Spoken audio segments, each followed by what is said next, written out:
Now, leading our bulletin this hour, the Border Management Authority says it expects a high number of travellers getting back into the country after spending the festive season holidays and those coming back to their workplaces. SABC News reporter Katlego Nyoni joins us live with the very latest. Good afternoon, Katlego. There's anticipation, of course, that today would be busy, unlike yesterday when you and I were speaking, where it was fairly slow, quite quiet. How's it looking this hour? Yes, certainly, Mfundo. Yesterday was fairly quiet at the White Bridge border post, but of course we are anticipating that the movement of people will then pick up. The Border Management Authority, they're mentioning that they are anticipating an influx of travelers who will be returning to South Africa, of course, from their various destinations. This, of course, as the return phase commences, this after the conclusion of the exit leg, which started on the 10th of December and essentially ended on the 31st of December. Let me bring in the Commissioner of the Border Management Authority, who's here on site right today. He will also be conducting a site inspection here at the particular border. Commissioner, thank you very much for your time. Can you give us an update as to, are you happy with what is happening at the present moment? Yeah, no, thank you very much. Maybe just to start by saying that we are here, as we had indicated, to really observe the return leg in as far as our the implementation of our festive plan is concerned. We had effectively started, as you will remember, these operations on the 10th of December, and we had just concluded on New Year's Eve, the 31st, in terms of the exit leg. So from yesterday, we have actually started with the return leg, and as you can see, we have now started to, rejig our systems to make sure that we are ready to handle the people as they are coming back into the country. So as we speak now, we can confirm that we have set up 4 areas of processing where we are going to be processing the people as they are coming back into the country. We are going to be processing all of the people that will be using small vehicles in what we call the Manyika bypass on the other side, and we'll also be processing people that are on passenger vehicles like taxis and buses, and that is going to be here in the main building. And of course, we continue to process the trucks on the other side, as well as the actual processing that will be happening inside the port itself. So up to this point, everything is going according to plan, and I think if you can see, you will realize that the numbers have not as yet, started to escalate in the manner that they are.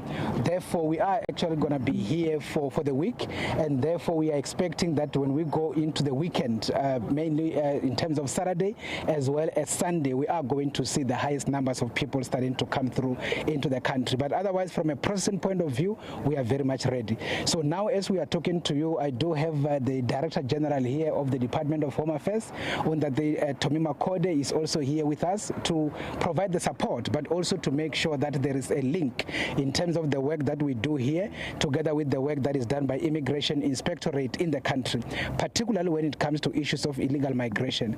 At the same time, we do have the Commissioner here from the United Nations High Commission for Refugees, Madam Kevita. So she is here fairly to look at the work that we do and the mechanisms that we implement when it comes to the management of asylum seekers and the like. So basically, we are here on that basis. Commissioner Muluku Moloto here from ENCA. Give us the numbers in terms of men and women that you have deployed on the ground, but also the level of technology that you have deployed on this borderline, which we know happens to be one of those vulnerable borderlines. Yeah, you see, in terms of the numbers that we have, I mean, we have all of the various structures having deployed a number of people into the value chain. From the BMA side, all in all, in the environment, we have around 319 officials that are actually to work in this particular port.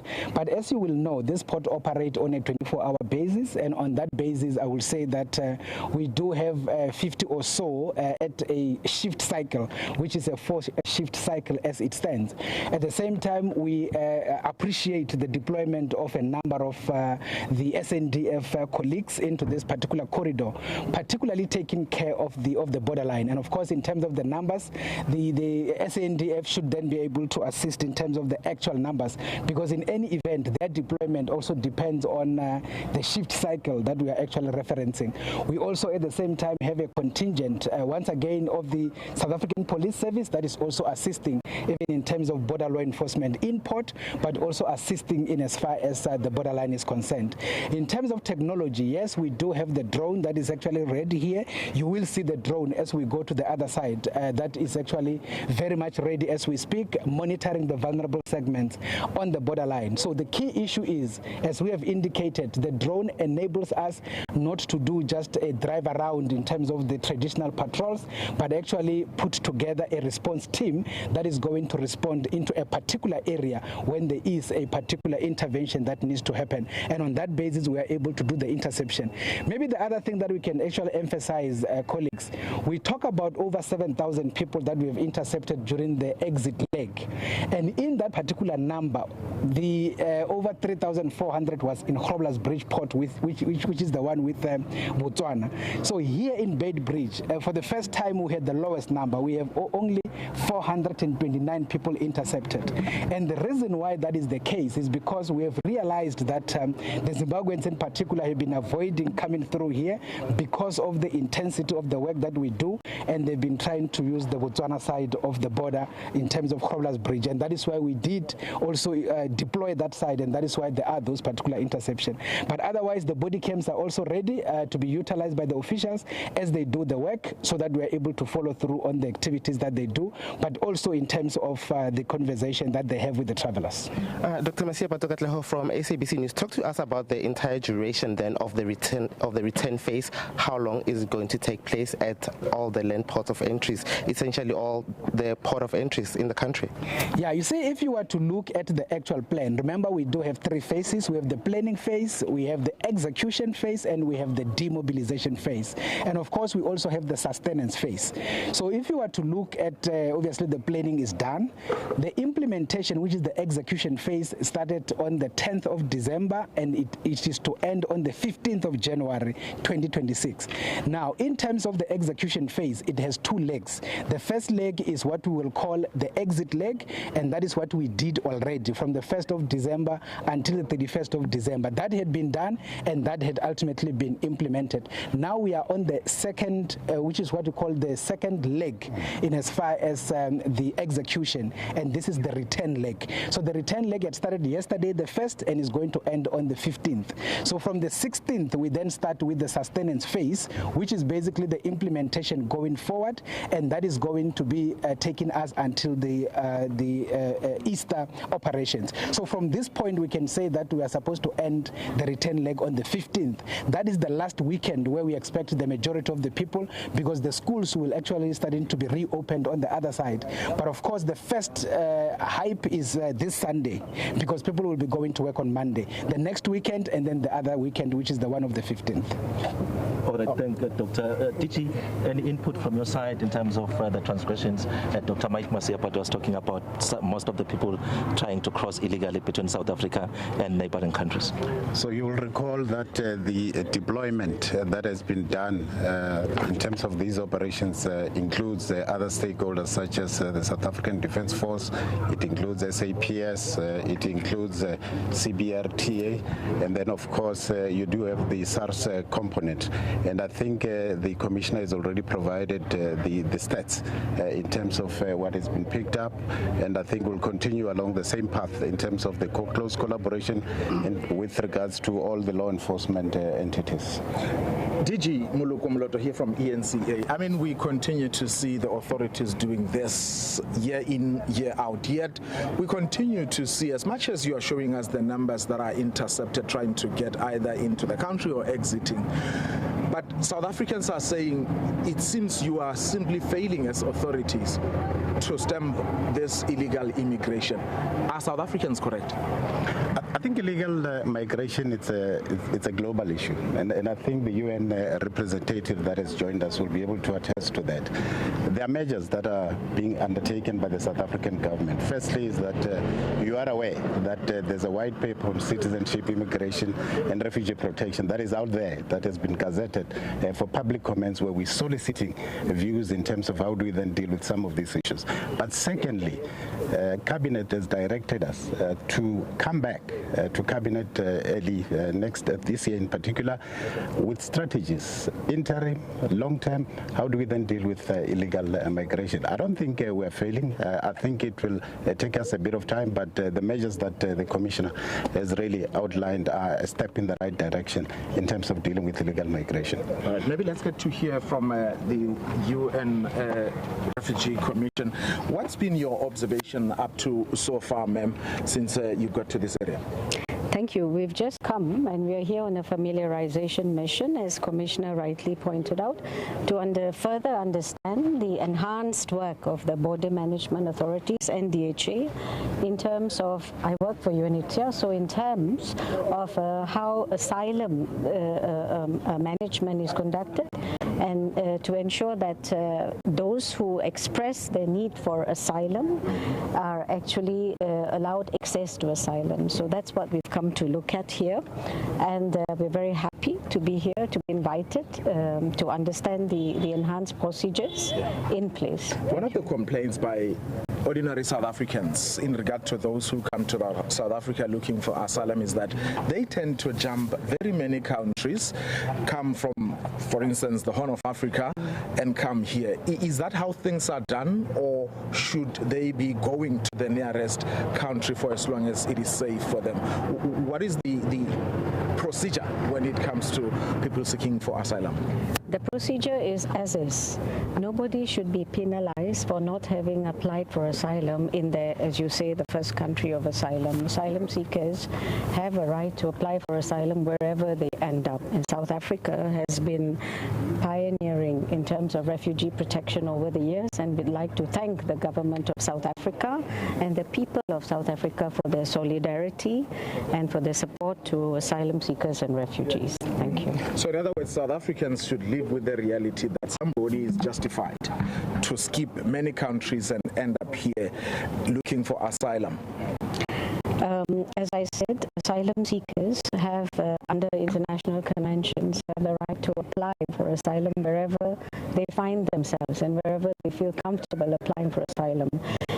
Also in that regard, UNHCR understands the dilemma of states in terms of people, in terms of asylum seekers having moved many countries to come here.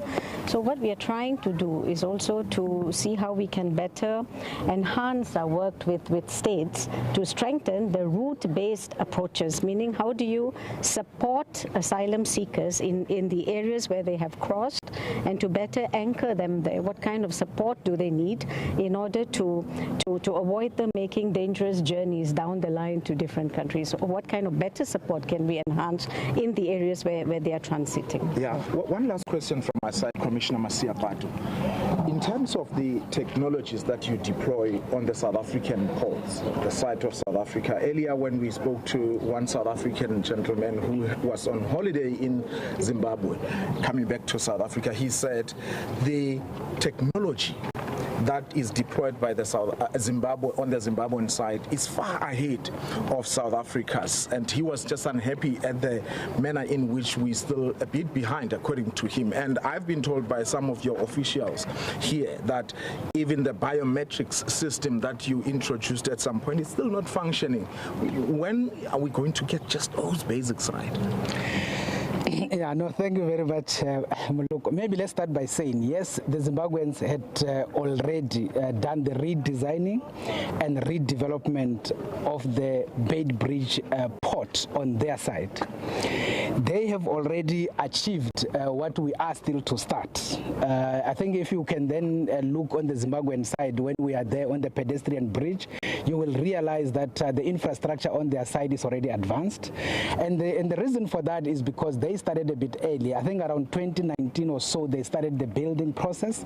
And now, as we speak, they are more advanced. And that is why, even in terms of technology, they are fully functional in terms of biometric. They already have the lane for the small vehicles, the lane for the light vehicles, the lane for the bigger, the passenger vehicles, the lane for the trucks and all of that.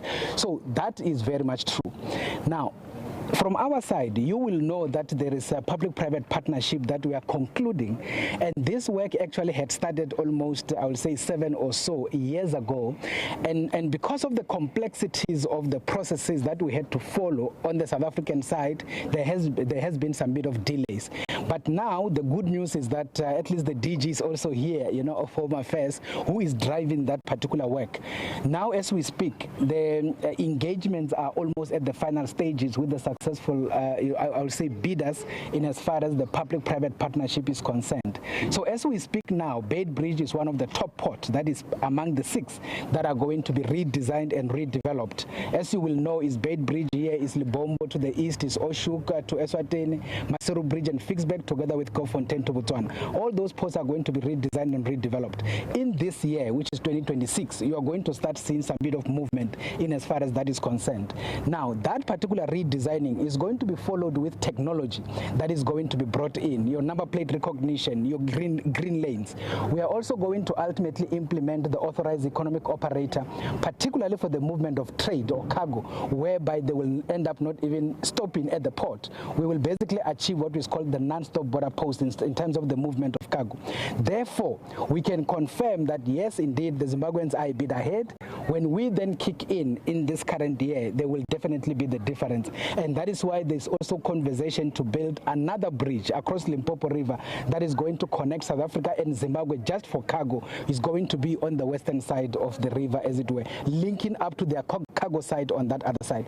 There has already been conversations between us and the Zimbabweans in terms of synchronizing our planning to make sure that we are able to feed to each other through that new bridge. I beg pardon, Commissioner. I know I said that was the final question, but I know that I remember that meeting of December 2023 when you met with your Zimbabwean counterparts in Pretoria, because there were intentions on their side to establish a similar entity on that side. But I'm trying to determine whether there are conversations between South Africa and Zimbabwe, perhaps even at your level, to say, how do we try to resolve this illegal immigration crisis? Are there any commitments on the Zimbabwean authority to assist you? Because it seems as if numbers keep churning out of Zimbabwe into South Africa, and it seems to be your baby really to take care of. Yeah, you see, the issue of illegal migration, as the DG has said, is a very sophisticated reality. And that particular reality is not just between us, for example, and Zimbabwe. It's the same even in terms of us and Lesotho. It is the same in terms of us and Mozambique. You will remember in terms of our statistical picture, even the numbers of the people we intercept that are attempting to enter the country illegally, the leading country is Lesotho, followed by Zimbabwe, and then followed by Mozambique. So that is the reality. What does it mean practically? We do engage on these issues all the time. I think you will be aware that there is something called the BNC, the binational commissions that are chaired by the president. In those conversations, we do have the discussion around the issue of illegal migration. But at the same time, one thing that is a fact, and I think that is the reality that we are sitting with, South Africa still maintains the pull factors in as far as the perception. And I suppose that perception is factual. The fact that there is better economic opportunities, the country is more bigger economically and otherwise. But then the other countries still maintain the push factors. And on that basis, when that reality sustains, the issue of people flocking to South Africa will continue. Now, what does it mean in practical terms? We do meet with our colleagues across this neighborhood to deal with these particular issues. The only difference is you have to invest in this particular issue. And the investment as we speak and the effort on this issue for now has mainly been from the South African side. The other countries, because from their side is more the exit part, there is not much of an investment. And I think that is one thing that is a fact that we cannot shy away from. When I was in Libombo, for instance, we met with the Minister of Interior of the Republic of Mozambique, the Chief of Police, and the journalists there actually asked them, what is it that Mozambique is doing in addressing issues of illegal migration? And they did indicate that, yes, even from their side, they are worried about people who avoid coming to port without requisite documents and actually risking their lives moving through. as you can hear, the BMA Commissioner Dr Masiapato addressing members of the media, joined also by the United Nations Refugee Agency, essentially talking about plans to deal and curb illegal immigration, and they are going to be conducting a site inspection and a sidewalk, talking about some of the improvements that they would like to make